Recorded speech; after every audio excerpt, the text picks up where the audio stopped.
नमस्कार मंडळी, मी सावी फॅशन चॅनलमध्ये तुम्हा सर्वांचं अगदी मनापासून स्वागत करते। तर आजच्या व्हिडिओमध्ये आपण बघणार आहोत 40 आणि 40 मापाचं ब्लाऊजचं डायरेक्ट कापडावर कटिंग। तर व्हिडिओ स्किप न करता शेवटपर्यंत पूर्ण बघा आणि व्हिडिओ जर आवडला तर व्हिडिओला एक लाईक जरूर करा आणि चॅनलवर जर नवीन आला असाल आणि चॅनलला सबस्क्राईब केलं नसेल तर चॅनलला सुद्धा सबस्क्राईब जरूर करा। तर सर्वात पहिले आपण इथे डायरेक्ट आपण पेपर कटिंग न करता डायरेक्ट कापडावरती कटिंग बघणार आहोत। तर बघू शकता इथे सर्वात पहिले जी उंची आहे ती लावून घेतलेली आहे। सर्व उंची जी आहे ती ब्लाऊजची 14 इंच आहे आणि त्याच्यामध्ये 1 इंच ॲड करून 15 इंच इथे उंची लावलेली आहे। त्याचप्रमाणे शोल्डर जे आहे ते इथे लावलेला आहे 5.5 इंच आणि त्यानंतर मोंडासुद्धा इथे मी 5.5 इंचाचा लावून घेतलेला आहे। तर बघू शकता इथे अशा प्रमाणे। त्याचनंतर आता आपल्याला लावायचा आहे छातीचा चौथा भाग। तर छाती आपली 40 आहे तर त्याचा चौथा जो आहे तो मी 10 इंच इथे 10 इंचावर एक मार्क केलेला आहे आणि त्याच्या बाहेर आपल्याला 1.5 इंचाची किंवा 2 इंचाची स्टिचिंग मार्जिन लावायची असते। त्याचप्रमाणे कमर आहे ती 34 आहे आणि त्याच्या बाहेर घेतलेला आहे 1 इंच बॅकचे टक्स आणि 1.5 इंचाची स्टिचिंग मार्जिन आणि त्याचप्रमाणे वरच्या साईडने सुद्धा 1.5 इंचाची स्टिचिंग मार्जिन घेऊन आपल्याला स्केलच्या साहाय्याने अशा प्रकारे आपल्याला दोन जे स्टिचिंग मार्जिनच्या लाईन आहेत त्या सुद्धा इथे आखून घेतलेल्या आहे। तर बघू शकता इथे अशा प्रकारे आपले जे बेसिक मापे लागलेले आहे। त्याचप्रमाणे आपल्याला इथे लावायचं आहे कोपऱ्यामध्ये मुंड्या। तर बघू शकता इथे मुंड्यामध्ये आपले जे दोन आकार येतात ते सुद्धा इथे आपल्याला आपण मार्क करून घेतलेले आहे आणि गळा जो आहे तो इथे मी 2.25 इंचाचा लावलेला आहे आणि मुंड्याचे जे दोन आकार आहे आपल्याला ते सुद्धा आपल्याला इथे अशा प्रकारे देऊन द्यायचे असतात। तर बघू शकता सर्वात पहिले आपण बॅकचंच कटिंग बघणार आहोत आणि त्याच्यानंतर फ्रंटचं। तर अशा प्रकारे जे आहे ते आपल्याला मुंड्याचा थोडासा खालून म्हणजे खालच्या साईडने 1.5 इंच इथे मी खाली घेतलेला आहे आणि त्यानंतर जो गळा आहे तो वरच्या साईडने 2.25 इंच आणि खालच्या साईडने सुद्धा 2.25 इंच घेऊन इथे अशा प्रकारे गळ्याचा जो गोल आकार आहे तो दिलेला आहे आणि गळा उंचीला जो आहे तो इथे मी 6.25 इंच घेतलेला आहे, म्हणजे 7 इंच घेतलेला आहे। तर बघू शकता इथे आणि त्यानंतर बघू शकता इथे अशा प्रकारे आपल्याला बॅकचे टक्ससुद्धा इथे आखून घ्यायचे आहे। तर हा आपला बॅकचा जो भाग आहे तो आपण सर्वात पहिले कटिंग करणार आहोत आणि त्याच्यानंतर जो फ्रंट आहे तो सुद्धा डायरेक्टच आपल्याला इथे कापडावर कटिंग करून घ्यायचा आहे। तर कधी आपल्याला डायरेक्ट म्हणजे पेपर कटिंग करायचा कंटाळा आला तर आपण अशा प्रकारे सुद्धा कटिंग करून ब्लाऊज जे आहे ते झटपट तयार करू शकतो। तर बघू शकता इथे अशा प्रकारे आपले बॅकचं जे आहे ते तयार झालेलं आहे। असं केल्यामुळे आपला वेळसुद्धा वाचतो थोडासा। तर पाहू शकता इथे कधी आपल्याला खूप जास्त घाई गडबड असते तर आपण पेपर कटिंग न करता डायरेक्ट कापडावर अशा प्रमाणे कटिंग करून सुद्धा ब्लाऊज झटपट तयार करू शकतो। तो जो बॅकचा पार्ट आहे तो आपल्याला सर्वात पहिले जसंच्या तसा आपल्याला इथे ड्रॉ करून घ्यायचा आहे चॉकनी आणि त्याच्यानंतर त्याच्यावर आपल्याला जे काही फ्रंटचे माप आहे ते सुद्धा आपल्याला इथे ड्रॉ करून घ्यायचे आहे। तर इथे सर्वात पहिले आपण ड्रॉ करताना कुठेही आपल्याला इथे मार्जिन घ्यायची नाही आहे कसल्याच प्रकारची। तर खालच्या साईडने आणि चारी साईडने आपल्याला जसंच्या तसं आपल्याला इथे ड्रॉ करून घ्यायचं आहे।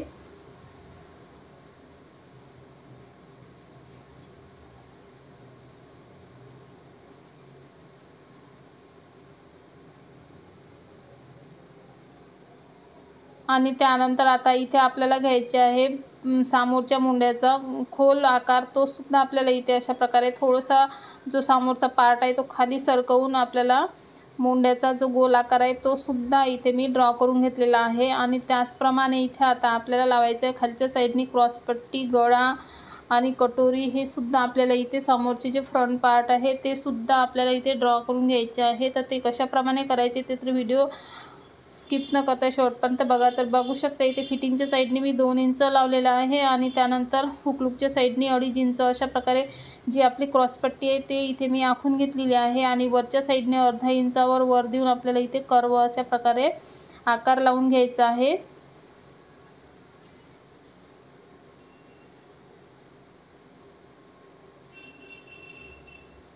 आणि त्यानंतर बाहेरच्या साईडने 1.5 इंचाची स्टिचिंग मार्जिनसुद्धा आपल्याला इथे आखून घ्यायची आहे। तर बघू शकता इथे त्याचप्रमाणे आपण स्टिचिंग मार्जिनची लाईनसुद्धा आखून घेतलेली आहे आणि गळा जो आहे तो 2.25 इंचाचा घेतलेला होता आणि त्यानंतर समोरचा गळा जो आहे तो मी ते 6.5 इंच लावलेला आहे आणि त्यानंतर खालच्या साईडने सुद्धा गळ्याची रुंदी जी आहे ती लावलेली आहे 2.25 इंच अशा प्रकारे 2.25 इंच लावून इथे बॉक्स तयार केला आणि त्याच्यामध्ये इथे अशा प्रकारे आपल्याला गळ्याचा जो आकार आहे तो सुद्धा द्यायचा आहे आणि गळ्याचा आकार बघू शकता व्यवस्थित असा परफेक्ट आपला आलेला आहे। आणि त्यानंतर इथे कटोरी जी आहे ती मी 6 इंच लावलेली आहे आणि मुंड्यामधून इथे 2 ते 2.25 इंचाचा आपण इथे अंतर घेतलेला आहे। आणि त्यानंतर जो समोरचा गळा आहे त्याच्यामधून आपल्याला 1.5 इंच वरतं घेऊन आपल्याला एक मार्क करायचा आहे आणि हे तिन्ही पॉईंट जे आहे ते कटोरीसाठी आपल्याला काढायचे असतात। तर बघू शकता इथे सुद्धा आपल्याला वरच्या साईडने 1.5 इंच घेऊन हे 3 पॉईंट जे आहे ते आपल्याला जोडून घ्यायचे की जेणेकरून आपली कटोरीचा आकार जो आहे तो असा व्यवस्थित तयार होतो। तर बघू शकता इथे परफेक्ट असा आपला कटोरीचा आकार जो आहे तो तयार झालेला आहे। त्यानंतर हे सुद्धा आपल्याला पूर्ण कटिंग करून घ्यायचं आहे आणि हे जे सगळे पार्ट आहे ते आपल्याला सेपरेट कटिंग करून घ्यायचे आहे। आणि क्रॉसपट्टीला खालच्या साईडनी थोडंसं 1/2 इंचाचं एक्स्ट्राचं कापड सोडून आपल्याला इथे कट करायचे आहे आणि त्यानंतर क्रॉसपट्टी, कटोरी आणि साईड पीस हे तिन्ही भाग जे आहे ते आपल्याला सेपरेट कट करायचे आणि समोरच्या लक्ष ठेवायचं की आपल्याला आतमधला मुंडा जो आहे तो कट करायचा असतं। समोरचा हा जो आपला फ्रंट पार्ट असल्यामुळे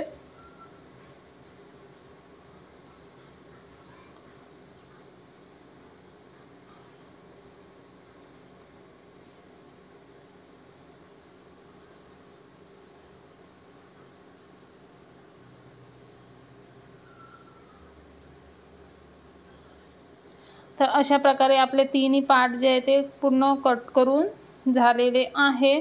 तर आता आपल्याला जी मेन कटोरी आहे ती सुद्धा कशा प्रकारे मोठी करायची ते बघायचं आहे। तर मी प्रत्येक व्हिडिओमध्ये कटिंग करताना कटोरी कशा प्रकारे वाढवायची ते दाखवत असते, तरी पण आता आपण डायरेक्ट कपड्यावर कटिंग केली असल्यामुळे मी तुम्हाला कशा प्रकारे कटोरी वाढवायची ते सुद्धा मी तुम्हाला इथे दाखवणार आहे। तर व्हिडिओ स्किप न करता तुम्ही शेवटपर्यंत पूर्ण बघा आणि अशा प्रकारची ब्लाऊज कटिंग करून तुम्ही सुद्धा आपला वेळ वाचून खूप सारे ब्लाऊज शिवू शकता। कारण आता सीजन असल्यामुळे खूप धावपळ असते तर आपल्याला प्रत्येक वेळी पेपर कटिंग करायचा कंटाळा येतो। तर अशा प्रकारची सुद्धा कटिंग करून आपण आपला वेळ वाचवू शकतो।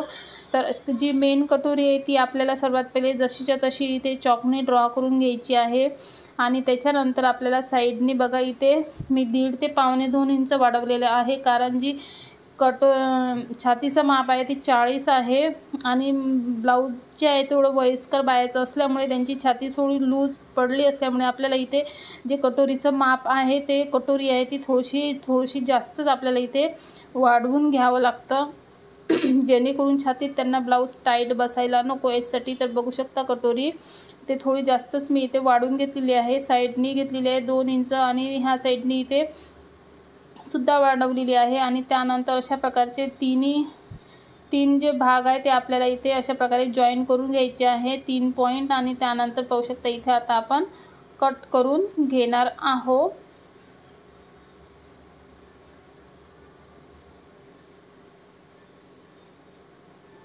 तर अशा प्रकारे जी कटोरी आहे ती आपली व्यवस्थित बसतं आणि कटोरीचा टोक पण येत नाही आणि कटोरी आपल्याला खूप छान अशी बसतं। आणि कटिंग करताना कटोरी जी आहे ती कधी आपल्याला क्रॉसमधल्या कपड्यामध्ये कट करायची थोडी अशा प्रकारे। तर बघू शकता इथे अशा प्रकारे आपली परफेक्ट अशी कटोरी जी आहे ती कटिंग करून झालेली आहे। आणि त्यानंतर आता आपल्याला बघायचं आहे डायरेक्ट बाही कटिंग। तर बाही कटिंगसुद्धा मी प्रत्येक वेळा दाखवत असते। तर बघू शकता इथे बाही जी आहे ती आपल्याला कटिंग डायरेक्ट कापडावरच करायची आहे आणि बाही उंची जी आहे ती इथे 10 इंचाची घ्यायची आहे। आणि त्यानंतर दंडघेर, कॅप हाईट हे सुद्धा बाहीचे माप आपल्याला लक्षात ठेवावं लागतात व्यवस्थित। आणि बाहीची कटिंग करताना छोटी मोठी प्रकारची कुठल्या प्रकारची बाही कट करायची त्याच्यानुसार आपल्याला कॅप हाईटसुद्धा घ्यावं लागत असतं। तर कॅप हाईट जी आहे ती सुद्धा इथे चेंज होत राहतं ब्लाऊजच्या मापाप्रमाणे, म्हणजे छोटी बाही कटिंग करायची की मोठी बाही कटिंग करायची याच्यावर जी कॅप हाईट आहे ती अवलंबून राहतं। तर बघू शकता इथं सर्वात पहिले आपण उंची लावून घेणार आहोत। उंची जी आहे ती 10 इंच, त्याच्यामध्ये 1 इंच ॲड करून इथे माप लावलेलं आहे। त्याच्यानंतर कॅप हाईट जी आहे ती मी 3.5 इंचावर लावलेली आहे आणि खालच्या रेषावर दंडघेराच्या निम्मे 5.5 त्याच्या बाहेर 1.5 इंचाची स्टिचिंग मार्जिन लावलेलं आहे। आणि त्यानंतर इथे मधल्या रेषेवर कॅप हाईटवर सुद्धा दंडघेराच्या निम्मे 5.5 आणि त्याच्या बाहेर 3 इंच मी एक्स्ट्रा लावलेलं आहे। आणि त्यानंतर त्याच्यातच आपली 1.5 इंचाची मार्जिन सोडून जो काही आहे आपला त्याच्या निम्मे लावलेला आहे। तर बघू शकता इथे मध्ये मी एक मिड पॉईंट ठेवलेला आहे आणि त्यानंतर बाहेरच्या साईडने इथे स्टिचिंग मार्जिनसुद्धा आखून घेतलेली आहे आणि इथे अशा प्रकारे टेपच्या साहाय्याने आपण मिड पॉईंट काढून घेतलेला आहे टेप फोल्ड करून। आणि त्यानंतर इथे स्केलच्या साहाय्याने अशा प्रकारे आपल्याला एक चौकोन तयार केलेला आहे। त्याच्यामध्ये अर्धा इंचाच्या 2 लाईन आखून आपल्याला जो बाहीचा आकार आहे तो शेप व्यवस्थित आपल्याला द्यायचा आणि हा आकार आपल्याला एकदम काढता येत नाही, यासाठी आपल्याला थोडी प्रॅक्टिस केल्याच्या नंतर परफेक्ट असा आपला बाहीचा आकार आपल्याला व्यवस्थित काढता येतो। तर इथे अशा प्रकारे बाहीची कटिंग जी आहे ते अगदी आपली परफेक्ट झालेली आहे आणि थोडंसं आपल्याला इथे जेव्हा मी शिवणार तेव्हा इथे जॉईंट थोडंसं आपल्याला बाहीला द्यावा लागतो, कारण एका साईडनी बाहीचा कापड जो आहे थोडा कमी पडलेला असल्यामुळे मी शिवताना तिथे जॉईंट देणार आहे। तर अशा प्रकारे परफेक्ट डायरेक्ट कापडावर ब्लाऊजचं कटिंग जे आहे ते आपलं इथे पूर्ण तयार झालेलं आहे। तर तुम्हाला कसं वाटलं तर नक्की सांगा आणि व्हिडिओ आवडला तर व्हिडिओला एक लाईक जरूर करा आणि चॅनलवर जर नवीन आला असं सबस्क्राईब केलं नसेल तर चॅनलला सुद्धा सबस्क्राईब करा आणि व्हिडिओ जास्तीत जास्त शेअर करा, की जेणेकरून ज्या नवीन मैत्रिणी शिकणाऱ्या आहेत ज्यांना काही प्रॉब्लेम येते तर त्यासुद्धा पाहून हे कटिंग जे आहे ते शिकू शकणार। तर अशा प्रकारे तर आपण आता डायरेक्ट मेन जे कापड आहे ब्लाऊजचं त्याच्यावर सुद्धा डायरेक्ट आपण आता कटिंग करून घेणार आहोत अस्तर ठेवून। तर बघू शकता इथे अशा प्रकारे सर्वात पहिले बाही कटिंग केलेली आहे, त्याच्यानंतर जो बॅक पार्ट आहे तो कापड फोल्ड केलेला आहे आणि तिथे बॅकचा जो भाग आहे तो ठेवलेला आहे। त्याच्यानंतर साईड पीस, कटोरी आणि क्रॉसपट्टी हे सुद्धा आपल्याला इथे आता कट करून घ्यायचे आहे। तर तुम्हाला समोरच्या व्हिडिओमध्ये याची स्टिचिंगसुद्धा पाहायला मिळणार आहे, तर व्हिडिओ स्किप न करता पूर्ण बघत चला, म्हणजे तुम्हाला व्यवस्थित पूर्ण स्टेप बाय स्टेप कशा प्रकारे कटिंग करायची, कुठे कमी जास्त करायचं हे सगळं तुम्हाला कळेल। तर बघू शकता इथे साईड पीससुद्धा कट केलेला आहे, त्याच्यानंतर कटोरीसुद्धा आणि क्रॉसपट्टीसुद्धा आपल्याला इथे पूर्ण कटिंग करून घ्यायची आहे। तर असेच नवीन नवीन व्हिडिओ पाहण्यासाठी सावी फॅशन चॅनलला लाईक, शेअर आणि सबस्क्राईब जरूर करा। तर भेटू आपण नेक्स्ट व्हिडिओमध्ये, तोपर्यंत बाय बाय।